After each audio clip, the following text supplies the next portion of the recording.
Hello everyone. So we'll start with the part 2 for the June monthly. So economic affairs.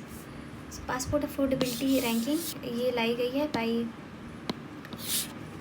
एक Australian firm है compare the market, उन्होंने लाया है इसको। और इनके अकॉर्डिंग जो है इंडिया की जो पासपोर्ट है वो सेकंड चीपेस्ट है, फर्स्ट पे यूएई है। और इन्होंने इंडियन पासपोर्ट को बोला है कि it is most effective in terms of cost per year, इस वजह से। और इंडियन पासपोर्ट में 6 नेशंस के लिए वीज़ा फ्री है। और इन्होंने पाया कि मैक्सिको का पासपोर्ट जो है सबसे एक्सपेंसिव है। About Indian passport, it is issued by ministry of external affairs. Firstly it was issued in 1920 और इसकी एलिजिबिलिटी है कि इंडियन सिटीजनशिप होनी चाहिए। टाइप्स ऑफ पासपोर्ट में आते हैं, 3 तरह के पासपोर्ट होते हैं, एक ऑर्डिनरी पासपोर्ट, ऑफिशियल पासपोर्ट और डिप्लोमेटिक पासपोर्ट। तो ऑर्डिनरी पासपोर्ट जो है वो नेवी ब्लू कलर का होता है और इसे इशू किया जाता है ऑर्डिनरी सिटीजन्स को। एंड इसमें पी लिखा होता है, P for personal. Then official passport होता है जो वाइट कवर होता है एंड इट रिप्रेजेंट, अगर कोई इंडिविजुअल गवर्नमेंट ऑफ इंडिया को रिप्रेजेंट कर रहा है किसी ऑफिशियल बिजनेस में या including Indian arm forces station abroad, तो उनमें ऑफिशियल पासपोर्ट लगता है और इसमें एस लिखा रहता है, एस स्टैंड्स फॉर सर्विस।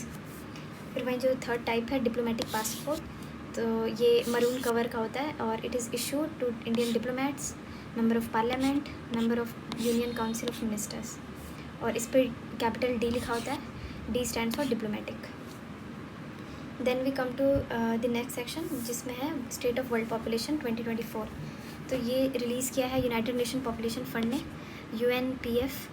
और इनकी रिपोर्ट का टाइटल है interwoven lives, threads of hope, ending inequalities in sexual and reproductive health and rights. तो इन्होंने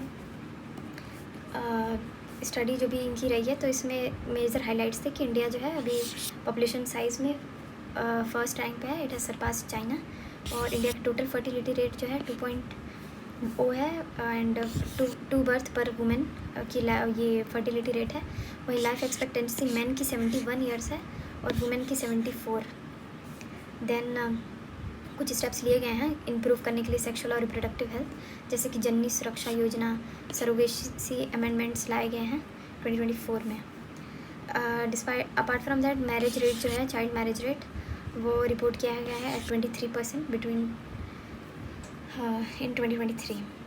फिर हम आते हैं UNFPA पे। तो UNFPA जो है ये इस्टेब्लिश हुआ था 1969 में और इसको जो फ़ंड मिलता है it is not supported by UN budget. UN budget के से इसको फ़ंड नहीं मिलता है तो ये UN एजेंसी ही, और इसका फोकस है improving reproductive and maternal health of the world.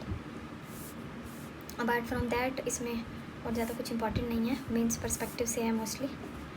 और देखिए तो टॉप 5 कंट्रीज़ जहाँ पे सबसे ज़्यादा पॉपुलेशन है, तो उसमें है इंडिया, चाइना, USA। फिर नेक्स्ट आते हैं कि इंडिया की जो अर्बन एम्प्लॉयमेंट रेट है वो घटी है 6.7%।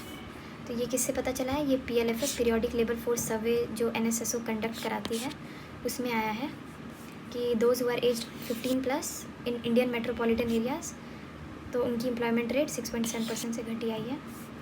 और unemployment rate among females fell to 8.5% in January to March. और बाकी इसमें यही लिखा है, ये ज़्यादा इंपॉर्टेंट है नहीं अभी इसके फिगर्स।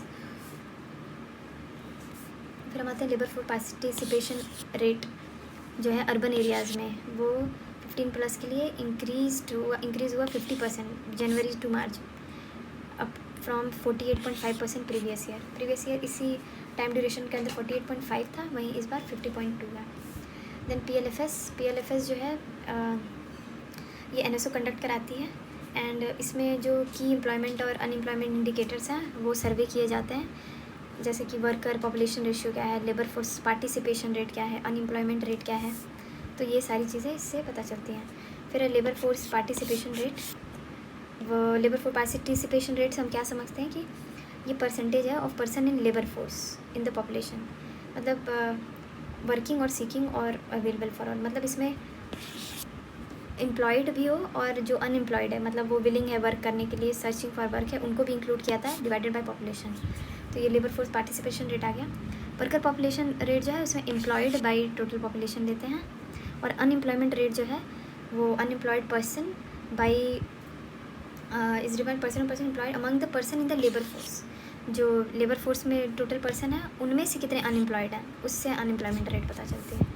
फिर यूजुअल स्टेटस और करंट वीकली स्टेटस, ये टाइम ड्यूरेशन के बेसिस पे होता है। जैसे यूजुअल एक्टिविटी में जब हम पता करते हैं कि कितने टाइम से कोई अनएम्प्लॉयड है तो इसमें 365 डेज़ काउंट करते हैं यूजुअल स्टेटस में। वहीं वीकली में लास्ट 7 डेज़ में उनकी एम्प्लॉयमेंट स्टेटस क्या रही थी उससे पता करता है। फिर एनएसओ का हमने देखा कि 2019 में एनएसएसओ और सीएसओ मर्ज होकर एनएसओ बनाए थे। और एनएसओ जो है वो नोडल एजेंसी है mostly, that is ministry of statistics and programme implementation. ये ले डाउन करती हैं और मेंटेन करती हैं नॉर्म्स और स्टैंडर्ड्स, ताकि वेरियस फील्ड ऑफ लाइक सारी चीज़ों को, डेटा जो भी हमारे पास अवेलेबल है उनका उसका बेटर इस्तेमाल किया जा सकता है थ्रू एनालाइजिंग देन। फिर उसके बाद हम आते हैं next, India middle east Europe economic corridor, तो IMEC। तो इसमें क्या है कि अगर देखा जाए तो अभी रिसेंटली मई में एक मीटिंग की गई थी जिसमें फर्स्ट राउंड ऑफ टॉक्स हुए थे इस कॉरिडोर के रिगार्डिंग। और इसमें देखा जाए तो यहाँ पे इम्पोर्टेंट नहीं है, ये इधर हम मैप से भी समझ सकते हैं, इसमें अच्छे से समझ में आ जाएगा हमें। तो ये जो कॉरिडोर है, पहले तो G20 जो समिट इंडिया में हुआ था उसमें ये अनाउंस हुआ था कि IMES का कॉन्सेप्ट, और एक MOU साइन हो गया था यूरोपियन यूनियन और इन 7 कंट्रीज़ के बीच में। तो ये जो है एक cross border ship to rail transit network होगा जो कि जो एग्जिस्टिंग मैरीटाइम रूट है उनको सपोर्ट करेगा। और जो कॉरिडोर है वो 2 सेपरेट कॉरिडोर होंगे। ये एक ईस्ट कॉरिडोर जो कि इंडिया को गल्फ़ से कनेक्ट करेगा, फिर नॉर्दर्न कॉरिडोर जो कि गल्फ़ को यूरोप से कनेक्ट करेगा। जैसे कि आप देखिए ये इंडिया का मुंबई है, ये मुंबई हो गया, फिर देन ये जो है हमारा गल्फ़ हो गया और ये जो है यूरोप हो गया। तो यहाँ मुंबई से UAE, ये आप देखते सी रूट हो गया। देन इसके बीच जो है रेल हो सकती है UAE और सऊदी अरेबिया को कवर करते हुए, बहुत सारे पोर्ट्स हैं जो इनके बीच में। फिर इज़राइल है, देन ग्रीस है। ओके, तो इसमें अगर कंट्रीज़ की बात करें तो जो रेल नेटवर्क है वो कनेक्ट करेगा UAE, सऊदी अरेबिया, जॉर्डन को इजरायली पोर्ट हाइफा के साथ। और फिर उसके बाद मेडिटेरेनियन सी अब पहुँच गए तो फिर उसके बाद ग्रीस के पिरस जो भी पोर्ट है वहाँ तक पहुँच जाएंगे फिर हम। तो यहाँ पे लिखा हुआ है, इसको एक बार देख लेते हैं। जो IMEC है वो शिपिंग रूट जो है वो मुंबई को और Mundra with AE and the rail network connecting this, then Haifa port will be connected by sea to port of Piraeus in Greece.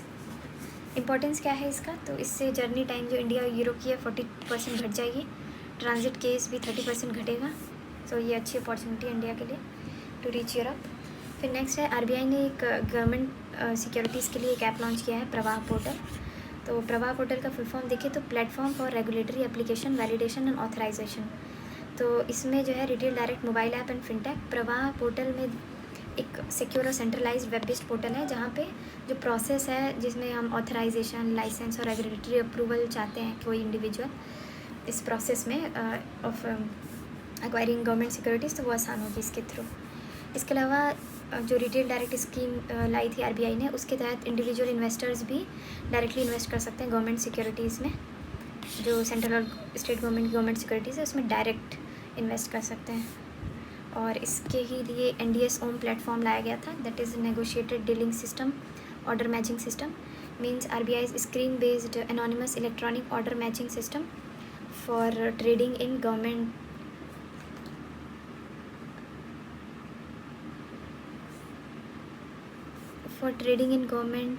securities in secondary market.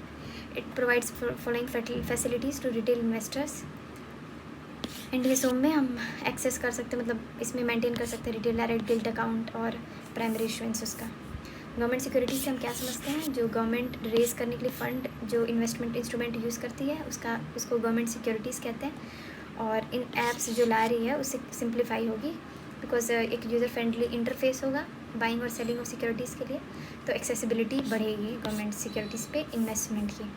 फिर हम नेक्स्ट न्यूज़ देखते हैं, इंडिया का जो स्टॉक मार्केट है वो $5 trillion तक पहुंच गया है and now it is the fifth largest stock market और only behind Hong Kong, Japan, China और USA। So we have seen key highlights wealth of $1 trillion created in 6 months। तो इंपॉर्टेंट यही है कि इंडिया की 5th लार्जेस्ट हो गई है। और MCAP देखा जाए तो top 5 companies based on market capital तो इंडिया की में फर्स्ट है रिलायंस इंडस्ट्रीज़, देन टाटा, फिर HDFC बैंक, ये भी याद कर लीजिए। रिलायंस है, फिर टाटा है, फिर HDFC है, एंड देन ICICI बैंक, फिर इन्फोसिस।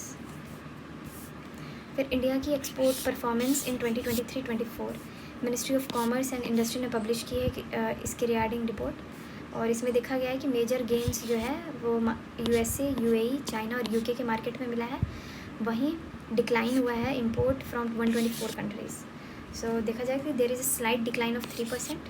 सर्विस एक्सपोर्ट्स बढ़े हैं, और UAE जो है emerging as a largest export market, followed by significant increase in Singapore and China. Spikes were observed in export to Russia, Romania and Albania.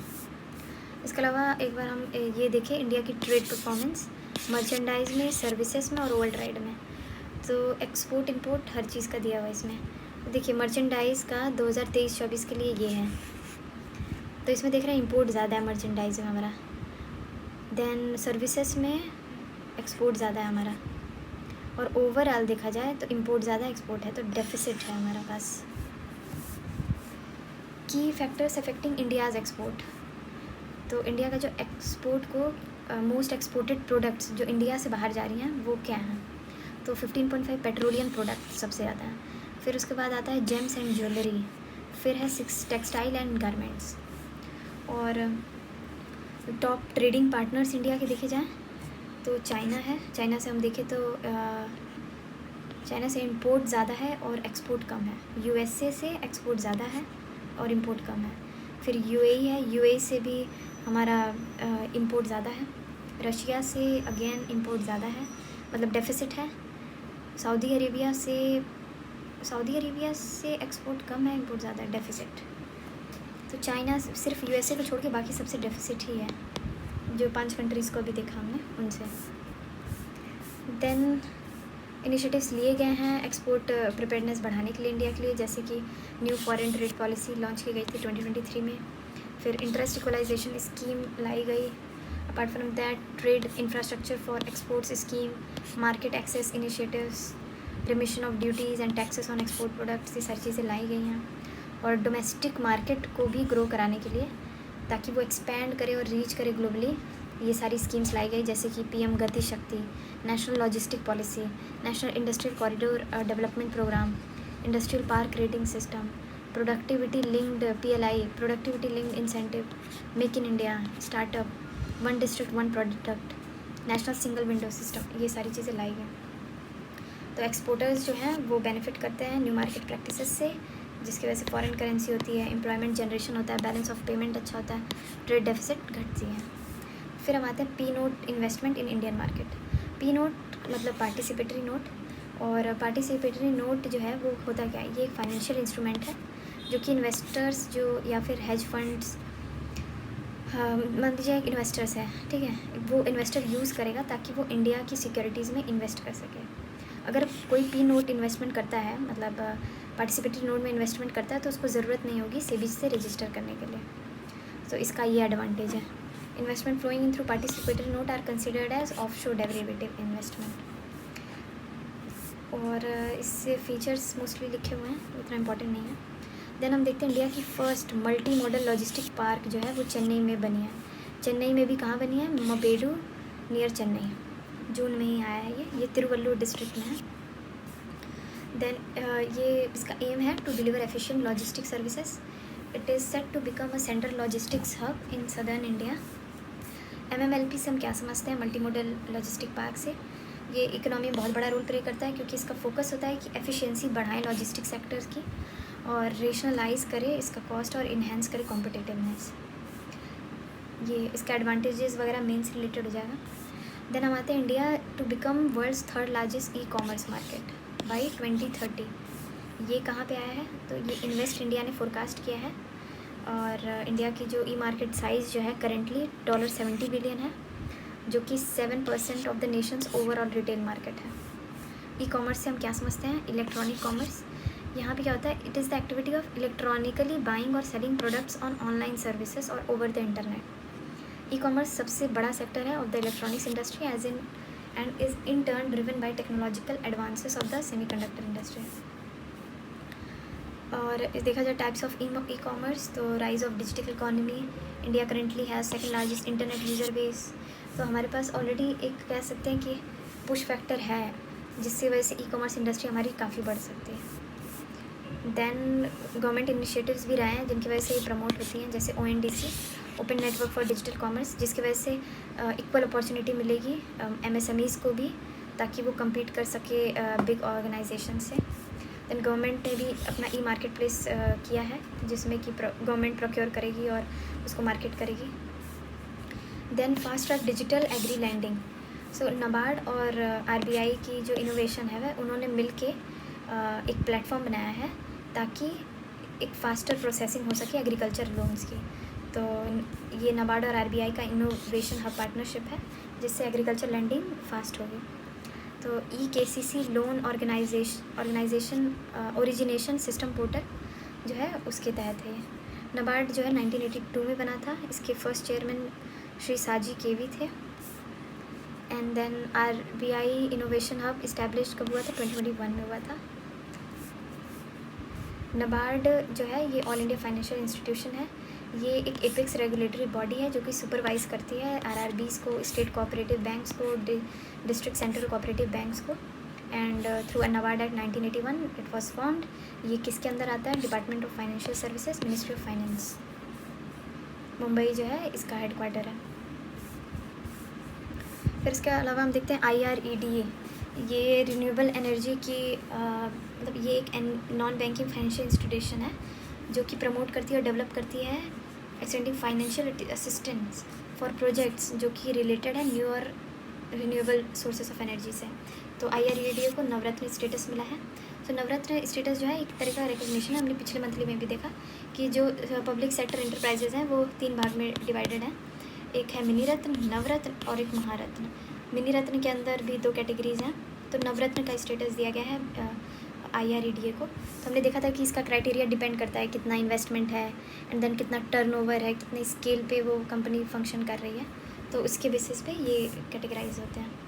Navratna companies जो और भी India में हैं उनके एग्जांपल्स अगर देखें तो भारत इलेक्ट्रॉनिक्स लिमिटेड का नाम सुना होगा आपने, then Hindustan Aeronautics Limited, NALCO National Aluminium Company, Oil India Limited, ये सारे हैं। इसके अलावा IREDA NBFC है देखा हमने, और ये ministry of new and renewable energy के अंदर आती है। इसका मोटो है energy forever. Then we come to Thomas Cook India, उन्होंने TC पे ये लॉन्च किया है। ये एक यूज़र फ्रेंडली डिजिटल इंटरफेस है जो कि अलाउ करेगा 24/7 रेमिटेंस फैसिलिटी। तो इसके अलावा इतना है कुछ नहीं ज़रूरी, बस ये देख लीजिए थॉमस कुक TC पे। फिर वर्ल्ड माइग्रेशन रिपोर्ट जो 2024 की आई है, इसको लाया है इंटरनेशनल ऑर्गेनाइजेशन फॉर माइग्रेशन ने। तो उन्होंने रिवील किया था कि इंडिया जो है टॉप रिसिपेंट है रेमिटेंस का इन 2022। तो टॉप 5 रेमिटेंस रिसिपिएंट कौन है? इंडिया है फर्स्ट नंबर पे, देन मैक्सिको है, then China, then Philippines, then France. First number पे इंडिया। 2022 में देखा जाए तो इंडिया था, फिर मैक्सिको। फिर इंडिया और नाइजीरिया के बीच local currency settlement system arrangement हुआ है। सो इसमें हम देखते हैं कि इतना इम्पॉर्टेंट नहीं है न्यूज़, बस देख लीजिए नाइजीरिया जो है वो क्यों इम्पॉर्टेंट है इंडिया के लिए। तो नाइजीरिया जो है it is one of the largest economy in Africa. ये एक ऑयल एक्सपोर्टिंग कंट्री है और ये ओपेक का भी पार्टनर है, organisation of petroleum exporting countries. इसकी कैपिटल अबूजा है, करेंसी नाइजीरिया नायरा है। तो इंडिया और नाइजीरिया के रिलेशंस देखें तो Nigeria is the largest trading partner of India in African country, और इनका बायलैटरल ट्रेड जो है $11.85 बिलियन तक भी है। तो इन अ नटशेल देखा जाए तो दिस एग्रीमेंट जो है will enhance cross border transactions and bilateral trade of both countries. Then we come to next, India world की फर्स्ट CNG मोटरसाइकिल, ये बजाज ऑटो ने बनाई है। एंड इसमें और कुछ ज़्यादा इंपॉर्टेंट नहीं है। CNG bike is the budget commuter segment. तो ये इंडियन कंपनी है बजाज ऑटो, जिनके मैनेजिंग डायरेक्टर हैं राजीव बजाज। उन्होंने पहली CNG पावर्ड मोटरसाइकिल बनाई है। बजाज इंडस्ट्रीज़ या ऑर्गेनाइजेशन है वो एक ऑटोमोटिव इंडस्ट्री है। ये 1945 में बनी थी। इनके फाउंडर जमनालाल बजाज। फिर इंडिया के largest trading partner in physical year 24। तो अभी लेटेस्ट डेटा जो आया है from the global trade research initiative, उसमें बोला गया है कि चाइना जो है इंडिया का लार्जेस्ट ट्रेडिंग पार्टनर है और इसमें इंडिया डेफिसिट में है। Major sectors driving this growth like India export to China rose, जो इंडिया एक्सपोर्ट कर रहा है चाइना को वो बड़े हैं, और उनमें majorly iron ore, cotton, handloom, spices, plastic, linoleum, ये सारी चीज़ें हुई हैं। और इंपोर्ट्स भी बढ़े हैं इंडिया की तरफ चाइना से। Apart from China and USA, UAE भी इमर्ज किया है इंडिया का 3rd लार्जेस्ट ट्रेडिंग पार्टनर। और यहाँ पे हम देख सकते हैं कि वैल्यू किसकी कितनी है। तो चाइना फर्स्ट पे है, देन यूएसए, देन यूएई, ये तीनों हमारे टॉप 3 ट्रेडिंग पार्टनर्स हैं। ये ग्लोबल ट्रेड रिसर्च इनिशिएटिव, ये थिंक टैंक है, और on climate change, technology and trade, ये इन सब पे भी लाते हैं रिपोर्ट्स। फिर आते हैं HDFC bank and M empower social sector startups. तो अटल इनोवेशन मिशन और HDFC बैंक जो है सोशल सेक्टर स्टार्टअप्स को बढ़ावा देने के लिए एक परिवर्तन स्टार्टअप ग्रांट्स प्रोग्राम ला रहे हैं, और इसमें डिस्ट्रीब्यूट होंगे इंक्यूबेटर्स एंड एक्सेलरेटर्स। तो स्टार्टअप कल्चर को प्रमोट करने के लिए कह सकते हैं। तो HDFC के लिए तो एक ये CSR एक्टिविटीज़ में आया जाएगा। और अटल इनोवेशन मिशन के बारे में जानें तो ये फ्लैगशिप इनिशिएटिव है नीति आयोग का, और ये 2016 में आया था। और ये जो है ये क्रिएट करेगा और प्रमोट करेगा an ecosystem of innovation and entrepreneurship. फिर साथी 2.0, साथी 2.0 क्या है, ये सेबी ने इंट्रोड्यूस किया है, और ये डिज़ाइन किया गया है specifically for investors to manage their personal finance more effectively. तो ये इन्वेस्टर्स को मैनेज करने के लिए अपने पर्सनल फाइनेंसेस, तो इसमें फाइनेंशियल कैलकुलेटर्स, एजुकेशनल मॉड्यूल्स, ये सारी चीज़ें होंगी। तो साथी 2.2 सेबी के बारे में हमने देखा, पहले भी न्यूज़ में था। तो ये 1988 में बनी थी as a non statutory body, और इसको स्टैट्यूटरी बॉडी का दर्जा मिला 1992 में थ्रू सेबी एक्ट 1992। फिर इंडिया ने रिड्यूस किया है windfall tax on petroleum crude. तो इसमें विंडफॉल टैक्स क्या होता है, विंडफॉल टैक्स में क्या होता है कि अगर कोई इंडस्ट्री में अबव एवरेज प्रॉफिट हो रहा है तो गवर्नमेंट जो है उस पर हायर टैक्स इम्पोज कर देती है, तो इसको विंडफॉल टैक्स बोलते हैं। तो अभी इन्होंने रिड्यूस किया है windfall tax on petroleum crude. तो इसका रीज़न हम समझ सकते हैं, जो कि हो सकता है जो ऑयल इंडस्ट्रीज़ या फिर जो हमारे ऑयल जहाँ से हम इंपोर्ट करते हैं वहाँ पे कहीं ना कहीं कन्फ्लिक्ट्स हो रहे हैं और सप्लाई चेन डिसरप्शन हो रहा है, इनकी वजह से ये किया गया होगा। फिर हम नेक्स्ट आते हैं इंडिया घना ट्रेड टाइज़। इंडिया और घना में ट्रेड टाइज़ किस तरीके के हैं ये इनके बीच में। तो इंडिया ने अपना UPI इंटरफेस जो है वो शेयर किया है घना के साथ, ताकि ये कोऑपरेट कर सके। एक कह सकते हो टेक्नोलॉजी ट्रांसफ़र नहीं, बट एक डिजिटल एक्सचेंज हुआ है, तो डिजिटल ट्रांसफॉर्मेशन उनके यहाँ लाने के लिए। और मेजर प्रोडक्ट जो कि हम एक्सपोर्ट करते हैं घना को, मेजर प्रोडक्ट एक्सपोर्टेड बाई घना, घना जो हमें एक्सपोर्ट करता है मेजर चीज़ वो है गोल्ड, कोकोआ, कैश्यू नट्स और टिम्बर प्रोडक्ट्स। और इंडिया क्या एक्सपोर्ट करता है उनको, pharmaceuticals, agricultural machinery and other goods. India is 3rd largest investor in the country. Ghana is 2nd largest producer of gold in Africa. फिर wholesale inflation जो है वो बढ़ा है इंडिया में, कितना बड़ा 1.3% इंक्रीज़ देखा गया है, और इसका कारण था फ्यूल और पावर कॉस्ट बढ़े थे इस वजह से। बाकी इन्फ्लेशन हम जानते हैं ये थोड़ा स्टैटिक टॉपिक भी है। सो इन्फ्लेशन में भी हम देखते हैं पहले क्रीपिंग, कुछ टर्म्स यूज़ होते हैं बेस्ड ऑन कि किस रेट से इन्फ्लेशन है। जैसे कि अगर प्राइस इन राइस है बट स्लो और कंटिन्यूअस है तो उसको क्रीपिंग बोलेंगे। अगर rate of rise in price is more than the creeping one तो वेकिंग बोलेंगे। अगर मोर देन 10% एंड बिलो 50% है तो रनिंग बोलेंगे, एंड मोर देन 50% हो गया तो हाइपर इन्फ्लेशन में आ जाएगा। फिर इंडिया की फिस्कल डेफिसिट 2024, तो कैग ने इंडिया की फिस्कल डेफिसिट बताया है 2024 के लिए, वो है 16.54 लाख करोड़, जो कि budgetary target of 70.86 lakh crore था, तो उन्होंने 16.54 लाख करोड़ बताया। इसके अलावा हम देखते हैं ये जो फिस्कल डेफिसिट है एक गवर्नमेंट एम कर रही है 5.1% ऑफ द GDP,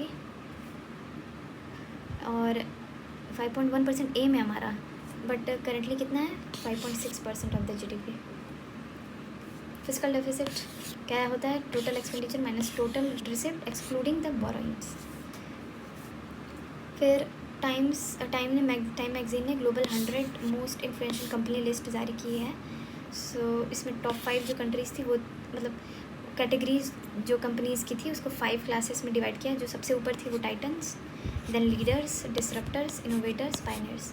तो रिलायंस और टाटा ग्रुप जो है वो टाइटन कैटेगरी में आए और सीरम इंस्टीट्यूट ऑफ इंडिया को पायनियर कैटेगरी में रखा गया. RIL is the only Indian company have been included twice in this elite list. फिर कुछ शॉर्ट न्यूज़ देखते हैं. इंडिया का कोर सेक्टर ग्रोथ जो है वो बढ़ा है 6.2% से. कोर सेक्टर ग्रोथ हम जानते हैं वो जैसे कि कोल, क्रूड ऑयल, रिफाइनरी प्रोडक्ट्स, ये सारी इंडस्ट्रीज़. कोर ये जो 8 कोर इंडस्ट्रीज़ हैं इंडिया की वो ये हैं जिससे हम ICI निकालते हैं, इंडेक्स ऑफ 8 कोर इंडस्ट्रीज़. तो इनमें है cement, coal, crude oil, electricity, fertiliser, natural gas, refinery products and steel. इसमें भी वेटेज देखा जाए तो सबसे ज़्यादा रिफाइनरी प्रोडक्ट्स का है, फिर electricity, then steel, coal, crude oil, natural gas, cement, fertiliser. अब हमने कर लिया है economic affairs. Next is science and tech. तो वर्ल्ड का पहला 3D printed rocket engine launch हुआ है और इसे लॉन्च किया है अग्निकुल कॉस्मोस ने. उनका अग्निबाण सबऑर्बिटल टेक्नोलॉजी डेमोन्स्ट्रेटर जो था उसके बारे में है ये. तो लॉन्च ऑफ उसका नाम क्या है जो लॉन्च हुआ है, उसका नाम है अग्निबाण सबऑर्बिटल टेक्नोलॉजी डेमोन्स्ट्रेटर. कहाँ से हुआ है ये लॉन्च? ये सतीश धवन स्पेस सेंटर श्रीहरिकोटा से लॉन्च हुआ है. स्पेशल क्या है कि इसका जो इंजन है वो 3D प्रिंटेड है, रॉकेट इंजन, और इसको लॉन्च किया है तमिलनाडु बेस्ड अग्निकुल कॉस्मोस ने. इसके अलावा देखा जाए तो ये अग्निकुल कॉस्मोस जो है ये एक IT मद्रास की इंक्यूबेटेड कंपनी है और इन्होंने ही पहला प्राइवेट लॉन्च पैड भी बनाया था, फर्स्ट प्राइवेट लॉन्च पैड धनुष. और इनके इंजन में या फिर कह लो आप कि इनके रॉकेट में 3 स्टेजेस थे. First stage is powered by 7 Agnilet engines, second stage is powered by the same Agnilet engine और जो थर्ड स्टेज उसमें पेलोड था. इसके अलावा और नहीं कुछ देखना है. फिर कोविशील्ड कंट्रोवर्सी. तो कोविशील्ड न्यूज़ में था क्योंकि कुछ न्यूज़ आई कि जो लंदन के हाई कोर्ट ने माना ये चीज़ कि covid vaccine can cause thrombosis with thrombocytopenia syndrome in very rare cases. तो इस सिंड्रोम में क्या होता है कि इसकी वजह से कैसे सिम्टम्स आते हैं? डिफ़िकल्टी ब्रीदिंग, चेस्ट और limb pain, small red spots, bruising beyond injection site, headaches, numbness in body part and more, formation of blood clots, ये सारी चीज़ें होती हैं. तो ये एक रेयर कंडीशन है आप कह सकते हैं. फिर आता है एक्सरसाइज साइबर सुरक्षा 2024. ये जो है ये एक साइबर डिफेंस एक्सरसाइज है जिसको डिफेंस साइबर एजेंसी ने कंडक्ट कराई थी. ये न्यू दिल्ली में ही हुई है. इसके अलावा इसका गोल था कि इंडिया की साइबर डिफेंस कैपेबिलिटीज़ को बूस्ट करना, कोऑपरेशन लाना with in various cyber security initiatives. जो हमारे CDS हैं जनरल अनिल चौहान, उन्होंने भी पार्टिसिपेट किया इसमें. और डिफेंस साइबर एजेंसी के बारे में जाना तो ये मिनिस्ट्री ऑफ डिफेंस के अंदर आती है और इसको अनाउंस किया गया था प्राइम मिनिस्टर द्वारा during the combined commanders conference in 2018. और बाकी जो इम्पोर्टेंट न्यूज़ है, इंटीग्रेटेड डिफेंस स्टाफ ये एक ऑर्गेनाइजेशन है जो कि रिस्पॉन्सिबल है कोऑर्डिनेट और प्रायोरिटाइज करने के लिए different branches of Indian arm forces. इसमें सब जगह से रिप्रेजेंटेटिव है, navy, army, air force, external affairs ministry, defence ministry, DRDO, सब जगह से. तो इंटीग्रेटेड डिफेंस सिस्टम है ये. फिर इंडिया की साइबर सिक्योरिटी जो हमने देखा था पिछले मंथली में भी कि वर्ल्ड साइबर क्राइम इंडेक्स में इंडिया की 10th रैंक है. और क्या और स्टेप्स लिए गए हैं प्रीवियसली, तो Indian CERT in computer emergency response team बनाई गई है. साइबर सुरक्षित भारत ये एक माइटी का इनिशिएटिव है, ministry of electronics and information technology. Then cyber Swachhta Kendra है, national critical information infrastructure protection centres हैं, नेशनल साइबर सिक्योरिटी स्ट्रैटेजी है, नेशनल साइबर सिक्योरिटी पॉलिसी है. तो ये सारी चीज़ें हैं इसमें. देन वी सी इंडिया की first quantum diamond microchip imager. ये क्या है? IIT बॉम्बे ने बनाई है strategic partnership with Tata consultancy services और डेवलप किया है quantum diamond microchip imager. This cutting edge sensing tool aims to achieve unprecedented precision in examining semiconductor chips. IIT Bombay और TCS ने मिलकर बनाई है. और इसमें ज़्यादा कुछ आपको नहीं देखना है कि बस ये ध्यान रखना इंडिया का पहला क्वांटम डायमंड माइक्रोचिप इमेजर है. देन क्वांटम टेक्नोलॉजी है क्या है? It is a field of science and engineering that deals with the principles of quantum mechanics.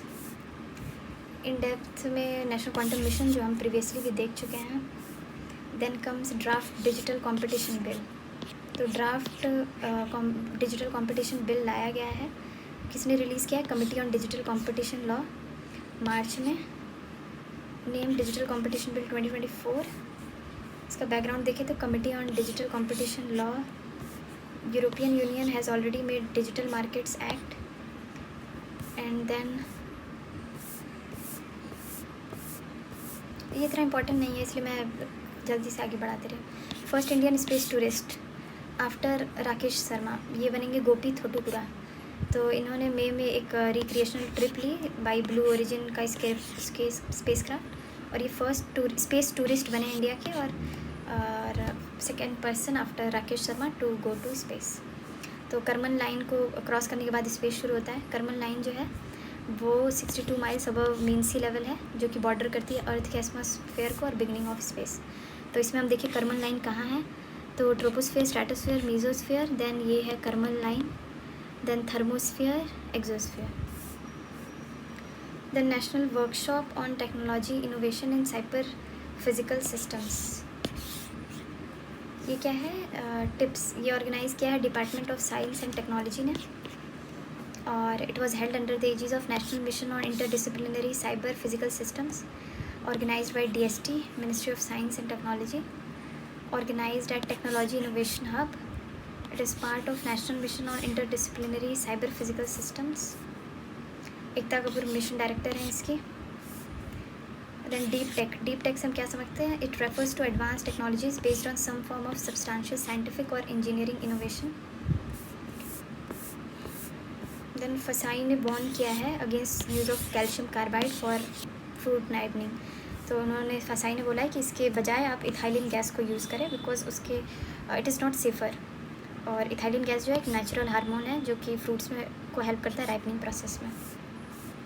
फसाई देखो तो ये एक ऑटोनॉमस स्टैट्यूटरी बॉडी है, और ये अंडर आती है कि क्यों फॉर्म हुई थी? तो food safety and standard act of 2006 के तहत ये फॉर्म हुई थी, and it consolidates various laws related to food such as prevention of food adulteration act 1954। फसाई जो है रिस्पॉन्सिबल है प्रोटेक्टिंग पब्लिक हेल्थ, इसका हेडक्वार्टर न्यू दिल्ली में है। कुछ शॉर्ट न्यूज़ देखते हैं। ग्लोबल ऑर्गन ट्रांसप्लांट स्ट्रेटजी, तो वर्ल्ड हेल्थ असेंबली में बोला गया है कि एक रेजोल्यूशन लाया गया है ताकि इम्प्रूव किया जा सके ऑर्गन ट्रांसप्लांटेशन की availability including human cells and tissues, and the member state committed to developing a strategy to integrate organ transplantation into healthcare systems। तो वर्ल्ड हेल्थ असेंबली 2024 ये ऑर्गेनाइज किया गया बाय WHO और at Geneva Switzerland, and theme थी all for health, health for all. Then IIT Guwahati Columbia University ने develop किया an optical nano patterning process. IISc develop safer protein production using MSG क्या है? Monosodium glutamate. फिर हम next आते हैं environmental affairs पे।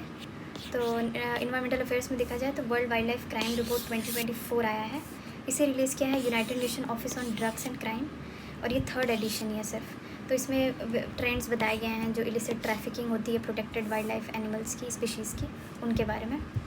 और इसका कारण क्या है? This is largely due to availability of national convention on international trade in endangered species of wild fauna and flora, annual illegal trade reports। इसमें मेजरली फाइंड क्या किया गया है कि wildlife seizures rose to 1.4 to 1.9% of the global wildlife trade between 2020 and 21। इतना important नहीं है। और देखा जाए डाइवर्सिटी जो है, diversity of species recorded in seizure, तो इसमें कोरल 60% है, देन क्रोकोडाइलियंस 9%, एलिफेंट 6%। रिपोर्ट में क्रेडिट किया गया है कि reduction in trafficking of elephant and rhinos हुए हैं due to concentrated efforts. Species सबसे ज़्यादा जो अफेक्ट हुए हैं एनिमल्स में, उसमें है राइनोसोरस, दूसरा है पेंगोलिन, फिर है एलिफेंट। और प्लांट्स में सबसे ज़्यादा अफेक्ट हुए वो है सिडार्स एंड अदर सेपिनाडेल्स और रोजवुड। तो सबका कमर्शियल रोज़ है जिनका, वही ज़्यादा अफेक्ट हुए हैं। UNDOC क्या है? United nation office on drug and crime. ये they are the global leader in fighting against illicit drug and international crime. ये 1997 में बना था, इसका हेडक्वार्टर वियना में है।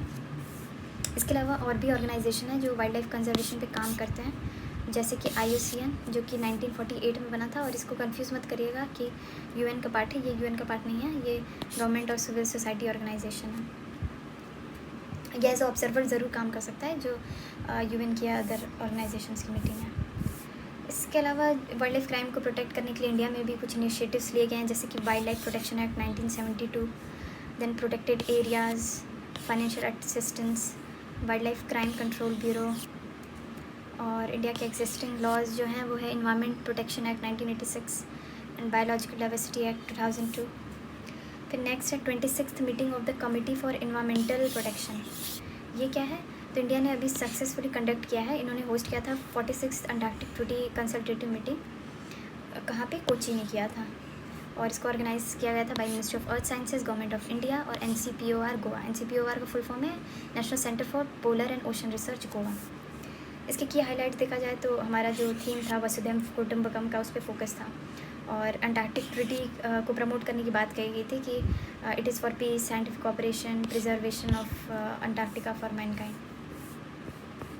देन इतना इम्पोर्टेंट ये है नहीं मुझे लगता। फिर नेक्स्ट हम देखते हैं, इट इज़ 4th सेशन हुआ है inter governmental negotiating committee of UNEA। तो ये कहाँ पे हुआ है? ओटावा कनाडा में हुआ है। एंड इसका बैकग्राउंड देखें तो ये क्या है? UN environmental assembly convened in Nairobi Kenya. Global plastics treaty जो क्या है, in 1950s plastic production across the world has skyrocketed. और UNEA क्या है? यूनाइटेड नेशन इन्वायरमेंट असेंबली, ये वर्ल्ड की highest level decision making body है environment के लिए। कुछ रोड ब्लॉक्स भी हैं इसकी। फिर प्लास्टिक पॉल्यूशन के बारे में दिया गया है जो कि इतना इंपॉर्टेंट है नहीं। प्लास्टिक पॉल्यूशन को टैकल करने के लिए इंडिया में भी कई लेजिस्लेशंस लाए गए हैं, जैसे कि plastic waste management, plastic manufacture and usage amendment rules, UNDP India's plastic waste management programme, Prakrit initiative, project replan, recipe for liveable planet, achieving net zero emissions in the agri food system. तो world bank ने release किया है एक report, for a liveable planet report, और इसमें agri food emissions को cut करने की बात कही गई है। एग्री फूड एक बिगर कंट्रीब्यूटर है to climate change than many think. Agri food is huge untapped source of low cost climate change action. Agri food से हम क्या समझते हैं? Agriculture food. World hydrogen summit हुआ है, कहाँ पे हुआ है? नीदरलैंड्स में हुआ है, और इसमें इंडियन पवेलियन जो ministry of new and renewable energy का है, ये one of the largest pavilion था समिट में। ग्रीन हाइड्रोजन मिशन इंडिया का उसमें हाईलाइट भी किया गया था इंडियन पवेलियन में, जो हमने प्रोग्रेस की है ग्रीन हाइड्रोजन के फील्ड में। ग्रीन हाइड्रोजन मिशन लॉन्च हुआ था जनवरी 2023 में। इसको एलोकेट किया गया है अप्रॉक्सीमेटली 20,000 करोड़, और हमारा टारगेट है 5 MMT तक रीच करना बाय 2030। फिर है report on international forest governance, ये रिलीज़ किया है international union of forest research organisation. और IFG का देखा जाए तो 19th सेशन था, और FAO के according global rate of deforestation घटा है, और इसी के रिगार्डिंग है इसमें, बाकी उतनी इंपॉर्टेंट इन्फॉर्मेशन नहीं है। अगर IUFRO के बारे में जानना चाहें तो ये एक global non profit, non governmental and non discriminatory organisation है, और इसमें 630 मेंबर ऑर्गेनाइजेशंस हैं, 115 कंट्रीज़ हैं। इसके अलावा NABARD ने क्लाइमेट स्ट्रेटजी 2030 रिलीज़ की है। स्पेन जो है 99th मेंबर बना है इंटरनेशनल सोलर अलायंस का। फिर हम आते हैं शॉर्ट स्टोरीज़ पे। इसमें नरसिंह पंचम यादव को इलेक्ट किया गया है chairman of wrestling federation of India की एथलीट कमीशन को। फिर उसके बाद राणा कुमार सिंह जो है ये MD होंगे SBI के, और Ashish Pande MD and CEO of Indian Bank. Ravi Varma की एक पेंटिंग इंदु लेखा है, उसको अनवील किया गया है किली मन्नूर पैलेस में। इंदु लेखा याद रखिएगा, रवि वर्मा की पेंटिंग है। देन युवराज सिंह को एम्बेसडर बनाया गया है ICC mains T20 world cup 2024 का, जो कि इंडिया जीती थी, और इसको USA और वेस्ट इंडीज़ में हुआ था ये। इसके अलावा कृष्ण एला ये प्रेसिडेंट बने हैं IVMA के, इंडियन वैक्सीन मैन्युफैक्चरर्स एसोसिएशन के। देन आलोक शुक्ला, इनको मिला है गोल्डमैन प्राइज़। गोल्डमैन प्राइज़ जो है ऑर्डिनरी लोगों को दिया जाता है, और वन पर continent for their activities in defence of environment. फिर पूर्णिमा देवी वर्मन को बिडले गोल्ड अवार्ड मिला है, इसको ग्रीन ऑस्कर से भी बोला जाता है, for her conservation efforts. Then justice PS Dinesh Kumar presiding officer और न्यू टेक्निकल मेंबर बने हैं सिक्योरिटी अपीलेट ट्रिब्यूनल के। फिर अतानु चक्रवर्ती जो गुजरात कैडर के IAS है, इनको चेयरमैन और इंडिपेंडेंट डायरेक्टर बना, पार्ट टाइम चेयरमैन और इंडिपेंडेंट डायरेक्टर बनाया गया HDFC बैंक का। और करीना कपूर को यूनिसेफ इंडिया ने अपॉइंट किया है as its national ambassador. Sanjeev Nautiyal को मैनेजिंग डायरेक्टर और CEO बनाया गया है उज्जवल स्मॉल फाइनेंस बैंक का। बजरंग पुनिया को यूनाइटेड वर्ल्ड रेसलिंग ने सस्पेंड किया प्रोविजनली अंडर जो सस्पिशियस उनका नाडा से रिलेटेड कुछ रीज़न था। फिर दिलीप संघानी, इनको इलेक्ट किया गया है चेयरमैन ऑफ IFFCO इफ़को, जो हम नैनो फर्टिलाइज़र सुनते रहते हैं, ये इफ़को ऑर्गेनाइजेशन के ही रहते हैं। Then first women DGP Meghalaya की रही हैं Idashisha Nongrang. Shyam Nikhil latest chess grandmaster हैं। रस्किन बॉन्ड को साहित्य अकेडमी फेलोशिप मिली गई है, जो कि हाईएस्ट ऑनर है लिटरेरी ऑर्गेनाइजेशन में इंडिया की। अमन शरावत ये ब्रॉन्ज भी लाएंगे पेरिस ओलंपिक्स में। इन्होंने ये only first like he is the first male wrestler जिन्होंने क्वालिफाई किया था ओलंपिक्स के लिए। मनिका बत्रा, इन्होंने वर्ल्ड वुमेंस सिंगल्स रैंकिंग में फर्स्ट इंडियन वुमेन रही हैं जो टॉप 25 में आई हैं।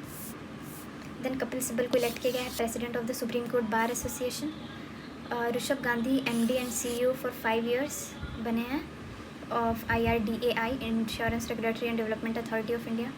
प्रीति Smita Bhoi first lifter from the country to win a battle with a clean and jerk, ये वेट लिफ्टिंग में था वो। देन अनसुया सेन गुप्ता पहली इंडियन है जो बेस्ट एक्ट्रेस अवार्ड जीती हैं at the Un Certain Regard segment of the Cannes film festival, Anasuya Sengupta. Gopi Thotakura पहले इंडियन स्पेस टूरिस्ट बने हैं। जया बडिगा जज बनी है सैक्रामेंटो कंट्री सुपीरियर कोर्ट में। गुरुचरण सिंह NDA के कमांडेंट बने हैं। पूर्णिमा श्रेष्ठा फर्स्ट वुमेन जिन्होंने माउंट एवरेस्ट 3 times चढ़ा विदिन 13 days के गैप में। इसके अलावा हमजा यूसुफ, ये British Pakistani Scottish first minister थे, इन्होंने रिज़ाइन किया है। व्लादिमीर पुतिन अब नेक्स्ट 6 टर्म के लिए रशिया के प्रेसिडेंट बने हैं और 1999 से ये अभी तक पावर में ही हैं, कभी प्राइम मिनिस्टर या प्रेसिडेंट रहे हैं। जेम्स एंडरसन रिटायर हो गए इंटरनेशनल क्रिकेट से। Then president of Panama Raul Mulino बने हैं। न्यू प्रेसिडेंट ऑफ ताइवान बने हैं विलियम लाई चिंग ते, और इसमें कुछ ज़्यादा इंपॉर्टेंट नहीं है। Then Donald Trump first former US president बने हैं जो कि किसी क्राइम में कन्विक्ट हुए हैं। क्लॉस श्वाब जो है ये चेयरमैन बने हैं of the board of trustees. Emmanuel Macron जो है first state visit to Germany by a French head. Bhilai steel plant जो है वो इंस्टॉल करेगा छत्तीसगढ़ का पहला 15 मेगावाट का floating solar project Maroda 1 reservoir. Mangaluru city में आर्कियोलॉजिस्ट ने रॉक आर्ट पाया है। देन इंटरनेशनली देखा जाए तो एक तामजा ब्लू होल है, ये अंडर वाटर सिंक होल है वर्ल्ड में, ये मैक्सिको में डिस्कवर किया गया है। देन ग्रीनलैंड में एंशिएंट रॉक्स मिले हैं जिससे अर्थ की अर्ली मैग्नेटिक फील्ड के बारे में पता लगाया जा सकता है। शहीद बेस्ती पोर्ट टर्मिनल, ये इंडिया की इंडियन पोर्ट ग्लोबल लिमिटेड और port maritime organisation of Iran के बीच एग्रीमेंट हुआ है। देन आइलैंड ऑफ हल्माहारा, ये इंडोनेशिया में है और यहाँ से वोल्केनो इरप्ट हुआ है। वेनेजुएला पहली इंडियन कंट्री बनी है जहाँ पे सारे ग्लेशियर सब खत्म हो गए। नेवाडा USA में है, ये हम जानते हैं।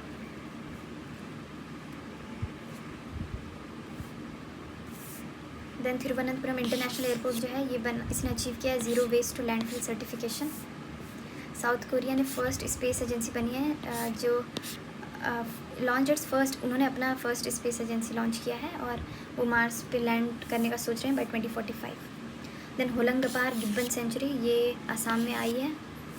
चाइना ने पहली बार ट्रांसप्लांट किया है एक पिग के लिवर को ह्यूमन में। इसके अलावा अवार्ड्स में देखे जाए तो बीना मोदी को आउटस्टैंडिंग कंट्रीब्यूशन टू CSR के लिए अवार्ड मिला है। साहित्य अकादमी फेलोशिप रस्किन बॉन्ड को दी गई है। देन शॉ प्राइज़ एस्ट्रोनॉमी का ये मिला है श्रीनिवास R कुलकर्णी को, ये प्रोफेसर हैं। इंटरनेशनल बुकर प्राइज़ है काइरोस किताब के लिए मिला है एरन पैकबैक, और जिसको ट्रांसलेट किया है माइकल हॉफमैन ने, ये जर्मनी के हैं। अमल कुलनी अवार्ड इंडिया की 18 ईयर ओल्ड ई-रिक्शा ड्राइवर मिला है जो बहराइच से बिलोंग करती हैं। ग्रैंड प्रिक्स अवार्ड ये डायरेक्टर पायल कपाड़िया को दिया गया है, और जो उनकी मूवी थी all we imagine as light, जो फीचर हुई थी 77th कांस फिल्म फेस्टिवल में। The movie received an 8-minute standing ovation at Cannes. Then Nelson Mandela award for health promotion, ये निमहंस के डायरेक्टर प्रतिमा मूर्ति को दिया गया है। स्क्रिप्स नेशनल बी में एक इंडियन ओरिजिन के 12th ईयर ओल्ड को मिला है, बृहत सोमा उनका नाम है, ये फ्लोरिडा से हैं। और सानिया मल्होत्रा ने बेस्ट एक्ट्रेस अवार्ड जीता है for Mrs eight New York Indian film festival. फिर हम आते हैं इसरो के साइंटिस्ट को एविडेंस मिले हैं for possibility of water ice in polar craters of the moon. Then Indian institute of petroleum and energy उन्होंने एक इको फ्रेंडली सोल्यूशन लाया है, surface modification technique of membrane, जो कि ट्रीटमेंट ऑफ मडी वाटर में help करेगा। करीना कपूर खान को बनाया गया है यूनिसेफ द्वारा नेशनल एम्बेसडर। नासा ने एक फ्लोट प्रोजेक्ट लॉन्च किया है, फ्लेक्सिबल लेविटेशन ऑन ट्रैक, जो कि first lunar railway system transportation में हेल्प करेगा एट मून। इसके अलावा आई डोंट थिंक सो इसमें कुछ इम्पोर्टेंट था इस पेज में। फिर हम स्पोर्ट्स में आते हैं, तो IPL इस बार कोलकाता नाइट राइडर्स ने जीता, ये इनका 3rd टाइटल है। लास्ट 2012 में, 2014 में और अब 2024 में जीता इन्होंने। IPL में most valuable player Sunil Narayan जो KKR के थे, उनको दिया गया है। Orange cap for most runs Virat Kohli, purple cap for most wickets Harshal Patel, जो पंजाब किंग्स के थे। इसके अलावा बैडमिंटन का थॉमस कप और उबर कप दोनों चाइना ने जीता है। And I don't think so. और हॉकी में विनर जापान रहा है सुल्तान अजलान शाह कप का, रनर अप पाकिस्तान रहा है। डायमंड लीग में रनर अप रहे हैं भारत के Neeraj Chopra. So these were the important news that we have covered. Now in the next lecture we'll start with July monthly.